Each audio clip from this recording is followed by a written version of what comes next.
Puntahan ko naman po ang mainit na usapin ngayon. Punta ako sa politika, impeachment, Mr. President. Kasalukuyan mainit talaga ang usapin, ano? I'm sure, ito na naman parang may bago na namang teleseryeng inaabangan ang mga kababayan natin sa takbo po nito sa itong impeachment na complaint kay Vice President Sara Duterte. May mga aligasyon po na ang pagkaantala nitong proseso ay dulot ng personal o pampolitikang interes. Ano po ang inyong pananaw dito? Lahat ng impeachment process nasa legislatura yan. It's between Congress and the Senate. That's not I'm busy with the transport, with the rice, with all of the different things that we are doing. That nauubos ang oras ko doon. Put it bluntly. Wala naman akong papel doon sa impeachment. Yes.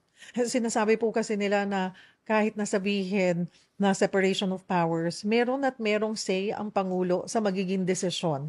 Siguro if a president chooses to do that, I choose not to. Puntahan